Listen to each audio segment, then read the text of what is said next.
ഒന്നോ രണ്ടോ രാജ്യങ്ങളല്ല, ഫ്രാൻസും ബ്രിട്ടനും ഓസ്ട്രേലിയയും ജപ്പാനും അടക്കം ലോകത്തിന്റെ വിവിധ ഭാഗങ്ങളിൽ നിന്നുള്ള 20-ലധികം വൻ ശക്തി രാജ്യങ്ങളാണ് നമ്മുടെ ഇന്ത്യയിലേക്ക് വരുന്നത്. എന്തിനാണെന്നറിയാമോ? ഇന്ത്യൻ വ്യോമസേനയുടെ അജയ്യമായ ആകാശക്കരുത്ത് നേരിൽ കണ്ടു പഠിക്കാൻ.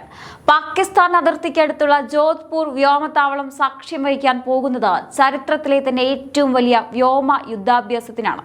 ഓപ്പറേഷൻ സിന്ദൂർ എന്ന ഒറ്റ നീക്കത്തിലൂടെ യാതൊരു പോറിലും ഏൽക്കാതെ അതിർത്തി കടന്ന ശത്രുവിന്റെ താവളങ്ങൾ ചാരമാക്കിയ ഇന്ത്യൻ വ്യോമസേനയുടെ ആസൂത്രണ പാഠം കണ്ട് അമ്പരന്നു പോയ ലോകം ഇന്ന് ഇന്ത്യയുടെ ആധുനിക യുദ്ധതന്ത്രങ്ങളുടെയും AI അധിഷ്ഠിത ടാർഗറ്റിംഗിന്റെയും രഹസ്യങ്ങൾ തേടി നമ്മുടെ മണ്ണിലേക്ക് വരികയാണ്.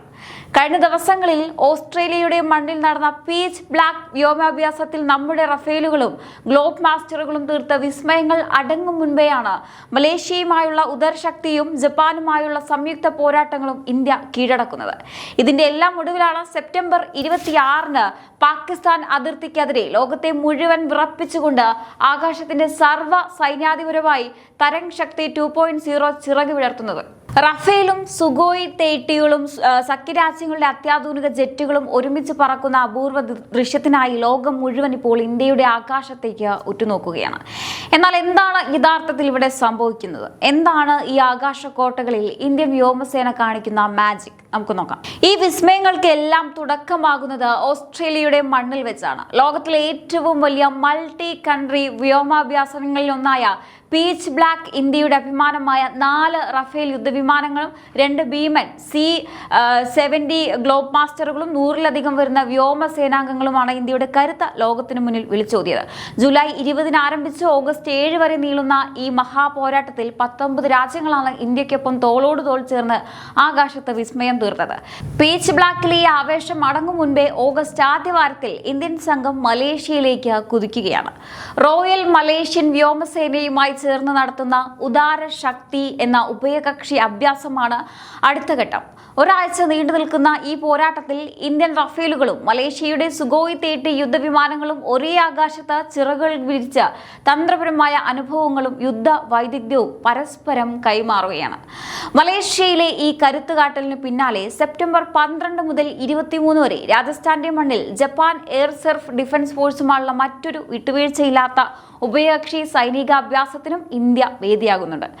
അവിടെ ഇന്ത്യൻ വ്യോമസേനയുടെ കരുത്തനായ സുഗോയ് Su-30 AMKയും ജപ്പാന്റെ അത്യാധുനിക F-2 യുദ്ധവിമാനങ്ങളും തമ്മിലുള്ള സങ്കീർണമായ വ്യോമാഭ്യാസങ്ങൾ ആകാശത്ത് പുതിയ ചരിത്രം എഴുതും.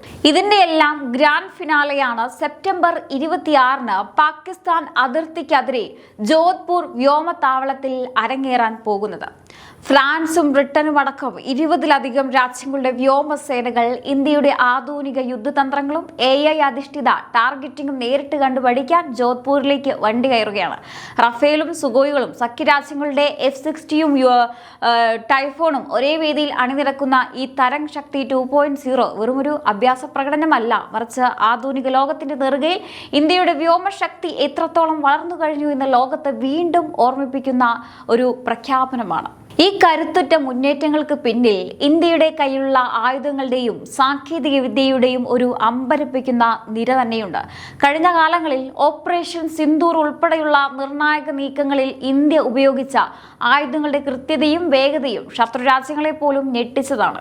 റഡാറുകളുടെ കണ്ണ് വെട്ടിച്ച ശത്രുവിന്റെ ഹൃദയഭാഗത്ത് കയറി ആക്രമണം നടത്താൻ ശേഷിയുള്ള റഫേൽ യുദ്ധവിമാനങ്ങളും ആകാശത്ത് ഏത് അടിയന്തര സാഹചര്യത്തെയും നേരിടാൻ വായുവിൽ വെച്ച് തന്നെ ഇന്ധനം നിറയ്ക്കാനും മിസൈലുകൾ വർഷിക്കാനും കഴിയുന്ന സുഗോയ് 30 MKIകളുമാണ് നമ്മുടെ വ്യോമസേനയുടെ നട്ടെല്ല്. ഇതോടൊപ്പം അമേരിക്കൻ നിർമ്മിത C-70 ഗ്ലോബ് മാസ്റ്ററുകൾ സൈന്യത്തിന് നൽകുന്ന ചരക്ക് നീക്ക ശേഷി സമാനതകളില്ലാത്തതാണ്.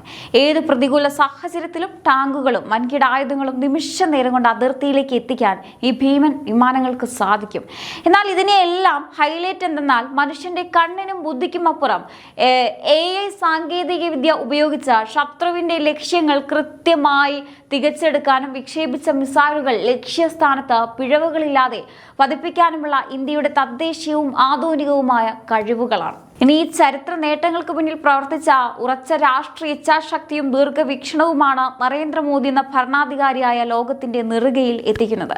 പണ്ട് ഇന്ത്യയുടെ പ്രതിരോധ മേഖല വെറുമൊരു കാഴ്ചക്കാരൻ മാത്രമായിരുന്നുവെങ്കിൽ ഇന്ന് ആഗോള പ്രതിരോധ രംഗത്തെ കരുത്തുറ്റ തീരുമാനങ്ങൾ എടുക്കുന്ന നിർണായക ശക്തിയായി ഇന്ത്യ മാറിയിട്ടുണ്ടെങ്കിൽ അതിനു പിന്നിൽ മോദിയുടെ മാസ്റ്റർ പ്ലാൻ മാത്രമാണുള്ളത്.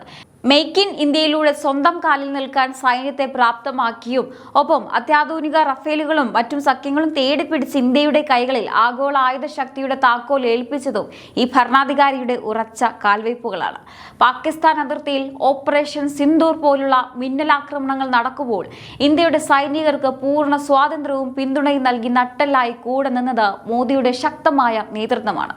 ഇന്ന് ഫ്രാൻസും ബ്രിട്ടനും ഉൾപ്പെടെയുള്ള വൻശക്തി രാജ്യങ്ങൾ ഇന്ത്യയുടെ ആകാശക്കരുത്ത് കണ്ട് പഠിക്കാൻ ജോധ്പൂർ മണ്ണിലേക്ക് ക്യൂ നിൽക്കുമ്പോൾ അത് വെറുമൊരു സേനയുടെ മാത്രം വിജയമല്ല, മറിച്ച് ലോകത്തിനു മുന്നിൽ ഇന്ത്യയുടെ തലയെടുപ്പ് ഇത്രയധികം ഉയർത്തിയ നരേന്ദ്രമോദി എന്ന ഭരണാധികാരിയുടെ വിജയത്തിന്റെ കൂടി നേർക്കാഴ്ചയാണ്. ലോകം ഇന്ന് ഇന്ത്യയെ നോക്കുന്നത് വാങ്ങാൻ വേണ്ടി മാത്രമല്ല, ആ മാറ്റത്തിന് ചുക്കാൻ പിടിച്ച മോദിയുടെ കരുത്ത് തന്നെയാണ് ഇന്ത്യയുടെ ഏറ്റവും വലിയ ആയുധം. സഖ്യരാജ്യങ്ങളുടെ F-60യും യൂറോഫൈറ്റർ ടൈഫൂണും ജപ്പാന്റെ F-2 ജെറ്റുകളും അടക്കം ആധുനിക യുദ്ധവിമാനങ്ങളുടെ വലിയ നിരയാണ് ജോധ്പൂർ വ്യോമതാവളത്തിൽ വന്നിറങ്ങുന്നത്. സെപ്റ്റംബർ 26 ആരംഭിക്കുന്ന ഈ മഹാസംഗമത്തിലേക്ക് ലോകരാജ്യങ്ങൾ ഇത്രയധികം ആകാംക്ഷയോടെ വരുന്നത് എന്തിനാണെന്ന് അറിയാമോ? ഇന്ത്യൻ വ്യോമസേനയുടെ കൈവശമുള്ള അത്യാധുനിക AI അധിഷ്ഠിത ടാർഗറ്റിംഗ് സംവിധാനങ്ങളും ശത്രുവിന്റെ റഡാറുകളെ കബളിപ്പിച്ച കൃത്യതയോടെ ലക്ഷ്യം കാണുന്ന മാരകമായ സ്ട്രൈക്ക് കഴിവുകളും നേരിട്ട് കണ്ട് പഠിക്കാനാണ്. പണ്ട് മറ്റുള്ളവരുടെ ആയുധങ്ങളെയും തന്ത്രങ്ങളെയും ആശ്രയിച്ചിരുന്ന ഇന്ത്യ ഇന്ന് ആഗോള വ്യോമ മേഖലയിലെ ഗുരുസ്ഥാനത്തെ ലോകത്തിന് തന്നെ യുദ്ധപാഠങ്ങൾ പകർന്നു നൽകുന്ന മാസ്റ്റർ ബ്രെയിനായി മാറിയിരിക്കുകയാണ് എന്നതിന്റെ ഏറ്റവും വലിയ തെളിവാണ് ഈ 20-ലധികം രാജ്യങ്ങളുടെ കടന്നുവരവ്. ലോകത്തിന്റെ നെറുകയിൽ ഇന്ത്യയുടെ ആകാശക്കരുത്ത് വണങ്ങപ്പെടുന്ന ഈ ചരിത്ര നിമിഷം വരാൻ പോകുന്ന ലോകരാഷ്ട്രീയത്തിൽ ഇന്ത്യ ആയിരിക്കും എല്ലാറ്റിന്റെയും കേന്ദ്രബിന്ദു എന്ന് ലോകത്തിന് ഉറക്കെ വിളിച്ചു പറയുന്ന വിസ്മയ കാഴ്ചയാണ് ഇനി കാണാൻ പോകുന്നത്.